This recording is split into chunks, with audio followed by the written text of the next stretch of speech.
Voy a empezar por preguntarles por lo que ha ocurrido en Bogotá hoy, por lo que ocurrió en Bogotá ayer, por lo que ha venido ocurriendo. ¿Cómo entender que ocurra esto en una ciudad como Bogotá? Empecemos por Bogotá.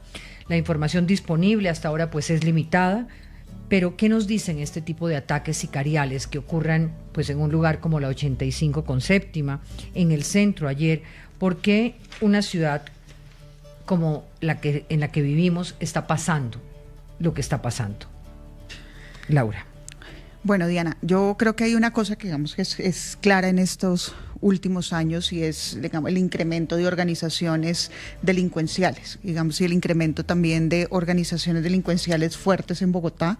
Hay una crisis carcelaria impresionante, hay una saturación gigante, entonces ya no solamente son, entre comillas, servicios de extorsión o control del microtráfico de ciertas zonas lo que está ocurriendo desde las cárceles y desde esas organizaciones, sino también el incremento de oferta de servicios sicariales, por ponerlo de alguna manera. Y eso es sumamente grave porque efectivamente pues el homicidio en Bogotá se ha incrementado en los últimos años.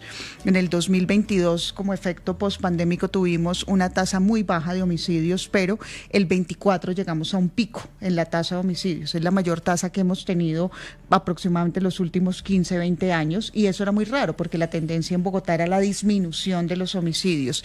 Y en el 2025 ha bajado un poco, pero se mantiene en una meseta la tasa, digamos, preocupante. Entonces, ese es una característica y desafortunadamente yo creo que no ha habido la suficiente articulación entre las autoridades distritales y las autoridades nacionales, ni tampoco, digamos, entre el distrito y la propia fuerza pública, ni el Ministerio de Defensa, para tomarse con seriedad este incremento de los homicidios y para tomarse con seriedad este incremento de organizaciones delincuenciales en la ciudad. Gabriel Silva. Bueno, estando de acuerdo totalmente con lo que dice nuestra colega, creo que eso explica buena parte de las cosas. Y yo quisiera añadir unos elementos complementarios. Creo que Bogotá se ha vuelto el refugio de mucha de la gente extorsionada, secuestrada o amenazada de las regiones.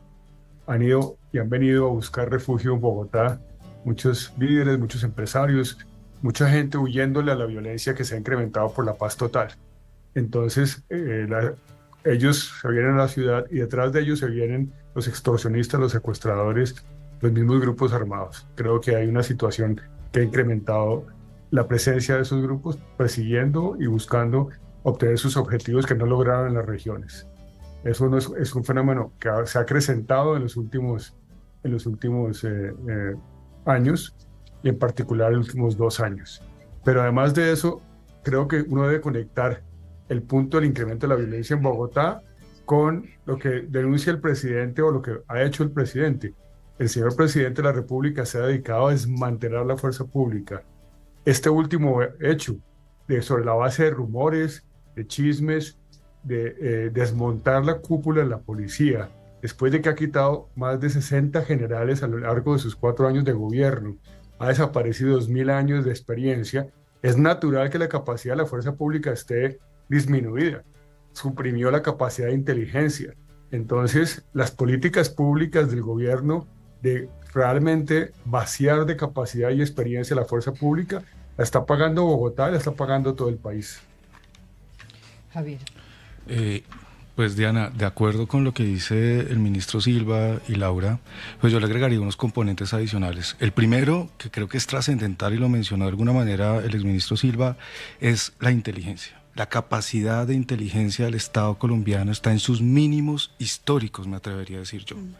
No tenemos capacidad de inteligencia humana, tenemos muy poca capacidad de inteligencia táctica o técnica, y más aún cuando Estados Unidos, el Reino Unido, Israel, que eran nuestros principales aliados, hoy tenemos serias diferencias y dificultades operativas para acceder a esa inteligencia. Y también tenemos crisis en la inteligencia estratégica a partir de la desconfianza que genera la Dirección Nacional de Inteligencia en la comunidad de inteligencia del Estado colombiano.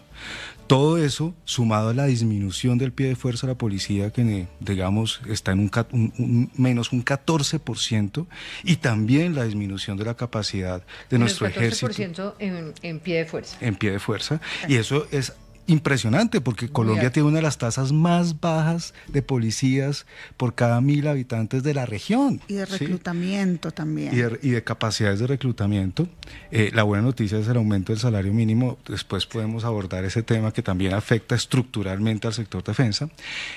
Positivo para nuestros soldados y policías que se lo merecen, pero negativo para, digamos, el balance fiscal en medio de esta estrechez que tenemos. Y por último, diría yo, también tenemos que tener claro que el problema de Bogotá, aunque el homicidio creció poco, 3.4% en el último año, lo que sí tenemos claro es que hay otros indicadores de seguridad ciudadana que crecieron, no solamente en Bogotá, sino en todo el país. Por ejemplo, el secuestro, que está muy concentrado en las zonas urbanas de Colombia. Ya no es el secuestro tradicional rural que teníamos en los años 90, a principios de este siglo, sino principalmente un secuestro urbano, rápido, que tiene unos fines absolutamente distintos. O, por ejemplo... ¿Fines más de tipo extorsivo? Sí, el secuestro extorsivo claro, es el mayor. El secuestro extorsivo es el mayor que tenemos actualmente.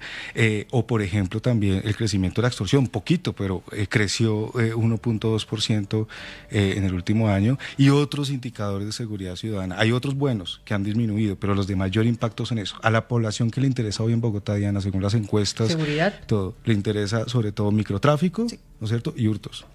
El sicariato no, porque es un delito de alto impacto, pero es un delito que no se da tanto. Entonces tenemos que tener en cuenta que hoy en día los homicidios están estables, como bien lo decía Laura, aunque hubo un incremento después post-pandémico, pero tenemos otros asuntos de mucha relevancia para analizar de la seguridad ciudadana en Bogotá. Sí. Doctor Trejos, usted ha estudiado estos fenómenos en diferentes ciudades, en Barranquilla, donde precisamente se concentra también un nivel muy alto de inseguridad, de homicidios. ¿Qué está pasando en las ciudades de Colombia? Empecemos por la suya, por la ciudad en la que usted vive.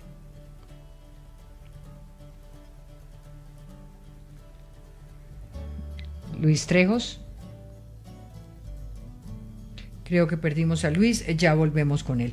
Cuando ustedes hablan un poco de microtráfico, hurtos, todo esto tiene que ver con las agrupaciones que regionalmente están controlando el crimen organizado, que tienen sus tentáculos en la ciudad, ¿o cómo entenderlo?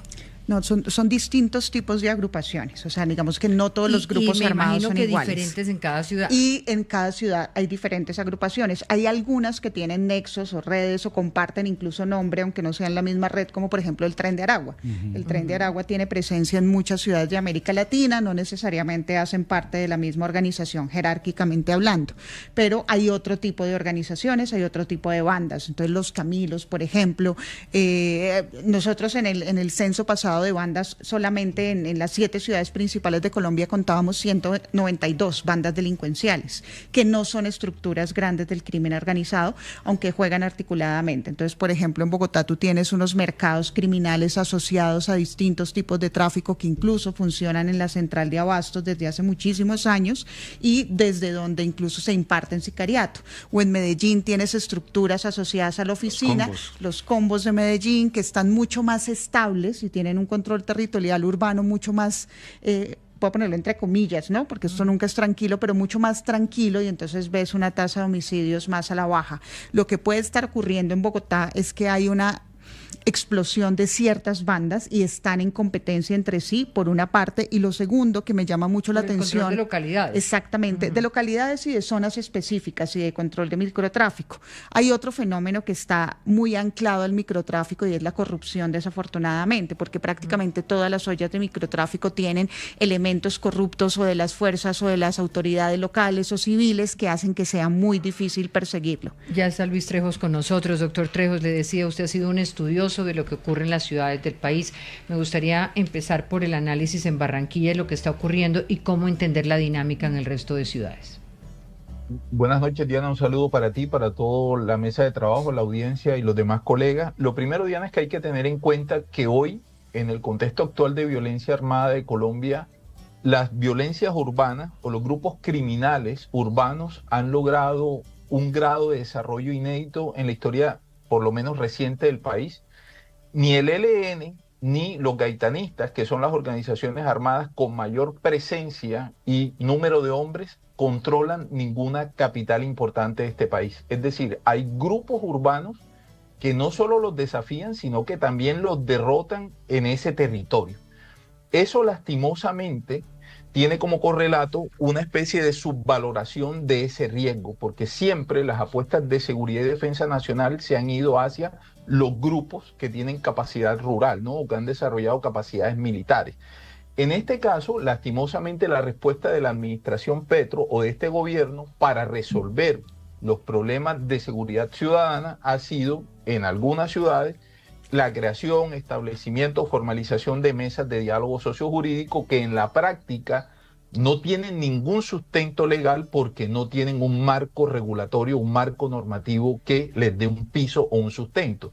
En este caso, lo que ha habido temporalmente en algunas ciudades es una especie de apaciguamiento de algunos indicadores de violencia como el homicidio y la extorsión, pero siempre en unos marcos temporales delimitados, porque estas treguas que logran los grupos en el marco de las mesas de diálogo jurídico se rompen o porque llega un actor externo al territorio, como pasó en el Quibdó, cuando aparecen los gaitanistas se rompe la mesa, o en otros casos porque hay un desgaste de las partes en la medida en que están sentados, pero no hay ningún norte claro porque el gobierno no tiene nada que ofrecerle ante la ausencia de un marco normativo.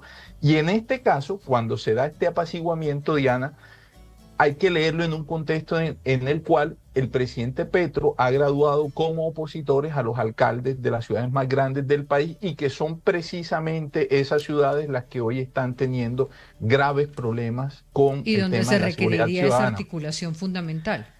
Claro, Diana, tiene que haber una cooperación porque mucha de esta inseguridad y de esta violencia desborda las capacidades de las administraciones locales. Hoy hay un problema estructural en el sistema de seguridad, es que tenemos policías que capturan, pero operadores de justicia que no judicializan por distintas razones. O sea, no hay judicialización. Y si aún así, Diana, logran ir a la cárcel no detiene ni resocializa al delincuente. Hoy las cárceles son factores centrales que dinamizan el delito, especialmente, como se señaló anteriormente, la extorsión. Hoy la extorsión está dinamizada desde las cárceles.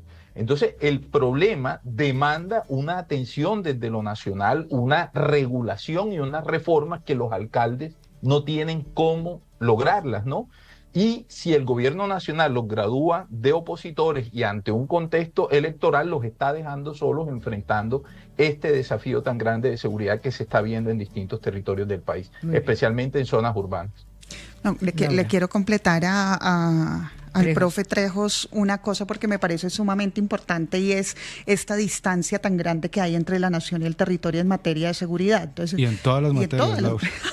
Sí, en todas las materias, tienes toda la razón, en todas las materias, pero en esto es que se siente mucho. Entonces, por ejemplo, uno cuenta muchas veces la misma historia. ¿Qué pueden hacer los alcaldes del Catatumbo si no tienen capacidad ni tienen policía suficiente?